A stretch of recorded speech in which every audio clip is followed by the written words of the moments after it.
we briefly mentioned the Maha Mrityunjaya Mantra. Mhm. It's been one of the most powerful experiences of my life learning about this mantra through the show and chanting it once daily. Not too many people I have met associated with Shiva the deity out and out. Mhm. Some do, some don't. I've always noticed this.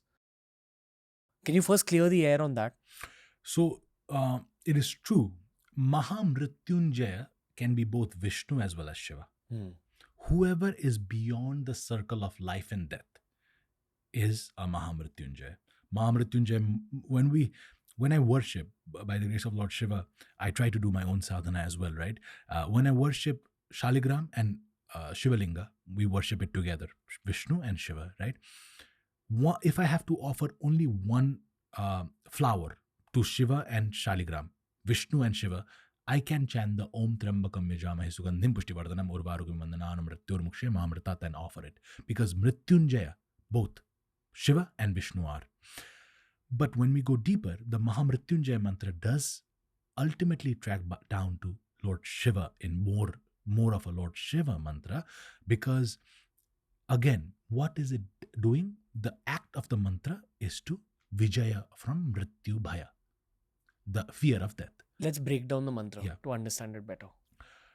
So, Om Trambakam Yajamahe Sugandhim Pushtivardhanam Urvarukamiva Vandananam Mrityor Mukshaya Mahamritat is Om Trambakash. The Trambakeshwar is also a Jyotirlinga, but Trem is a word that is signifying the three-eyed Lord. The first stanza, the first portion of this mantra is to invoke. Always a mantra starts from invocation, meditation, then ask. What is the ask?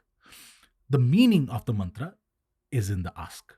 What is the mantra asking? What is the mantra calling for? Mahamrityunjaya mantra is to Mrityor Mukshaya Mahamritat.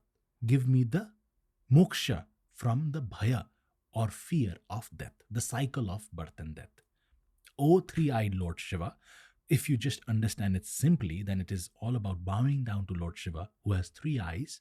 It means non-dual, not right, wrong. He's the one who's, like I said in our previous segment, there's nothing right or wrong. There's non-dual reality, right? Invoking him for us to get away from the fear of death.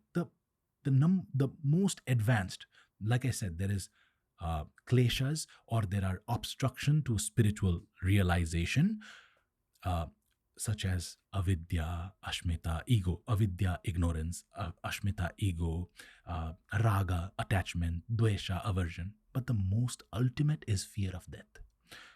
I will talk about why that connects to Mahamrityunjaya mantra. I have to talk about fear of death first, because the mantra is invoking us to elevate the fear of death. Fear of death is very important in a concept. It's not about wanting to increase the span of life. Sanatana Dharma does not advocate increasing the span of life from 100 years to 200 years, then 300 years. That is not the reason we do Mahamrityunjaya mantra. We do it because we realize that birth is an opportunity to evolve, and an opportunity to transform ourselves physically and spiritually, have the material desires fulfilled, at the same time spiritually advance as well, right? One thing that can obstruct this is attachment to the self. You become attached as Ranveer. I can become attached as myself as Sukritya, because now I start to attach myself. Now I start to think, what happens if Sukritya is no longer there? Then I'm no longer there, right? Fear of death comes when you attach to yourself. The attachment, the highest level of attachment is the attachment to the self. You as Ranveer are the highest level of attachment of yours, right? The elimination of that attachment is the elimination of fear of death. Because when you understand that you are not Ranveer, or I'm not Sukritya, I'm more than that. I'm eternal. I have that eternal side in me.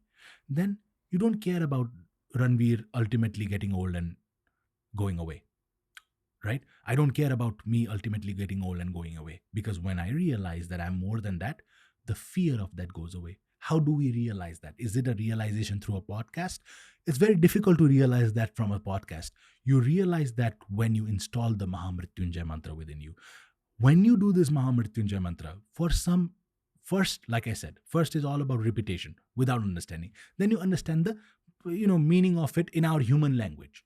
But when you go beyond the human language, then the mantra installed this understanding and these these nuances of life into you, that one day you wake up and realize that there is something that is beyond what you call as Ranveer or what I call as Sukritya. And then the Mahamrityunjaya Mantra has come and blessed you.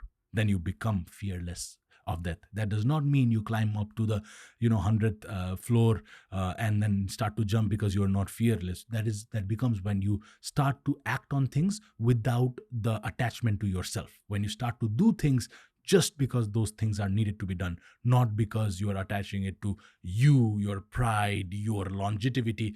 Your longevity is not just about your longevity as Ranveer for 80, 90, 100, may God bless it and become 200, but it's also about your legacy. You become now attached to your legacy, then you become attached to your, family, generation.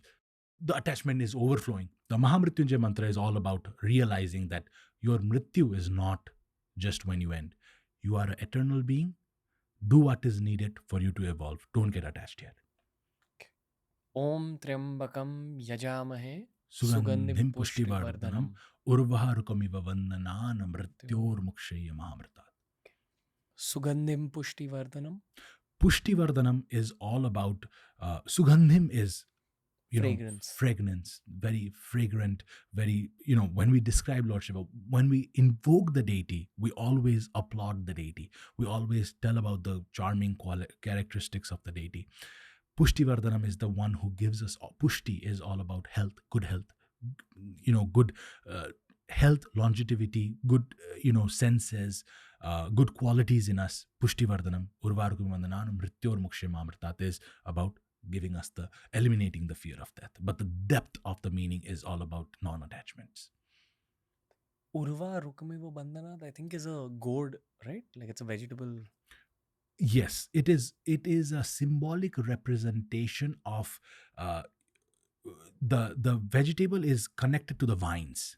So it is a representation that don't get attached. Let me not be attached to the to that like the vegetable is attached to the vine.